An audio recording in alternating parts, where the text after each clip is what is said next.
Hey all இன்னைக்கு வந்து Thursday morning. So இன்றைக்கி காலைல எழுந்த உடனே அக்கி வந்து ஒரு சர்டிஃபிகேட்ஸ் அப்ளை பண்ணலாம் அப்படின்னு சொல்லிட்டு தான் அப்ளை பண்ணிகிட்ருக்கா.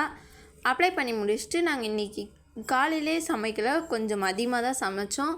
என்ன சமைச்சோம் அப்படின்னா வெஜ் பிரியாணி தான் செஞ்சோம். அதனால் வந்து அக்கி வந்து அம்மாவுக்கு வெஜிடபிள்ஸ்லாம் கட் பண்ணி கொடுத்துட்டோன்னா அம்மாவும் சமைக்க ஆரம்பிச்சிட்டாங்க. இது வந்து நம்மளோட கார்டனிங்கில் வந்து ரொம்ப நாளாக இந்த புதினா செடி வந்து இருந்தது. ஸோ இன்றைக்கி தான் நமக்கு அதுக்கான யூசேஜ் வந்திருக்கு. அதனால் அம்மா போய் அதை பறிச்சுட்டு வந்து நம்மளோட வெஜ் பிரியாணியில் போட்டாங்க.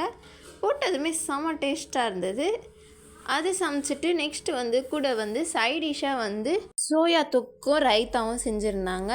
இந்த சோயா தொக்கு வந்து ஃபர்ஸ்ட் டைம் ட்ரை பண்ணியிருந்தோம், ரொம்ப நல்லா இருந்தது. அப்புறம் ஈவினிங்காக வந்து நம்ம சாய்க்குட்டி பாருங்கள் எப்படி விளையாடிட்டுருக்கான், ஒரே ஜாலியாக விளையாடிட்டுருக்கேன். அவள் தான் இன்றைக்கான இடம் இப்படி தான் போச்சு.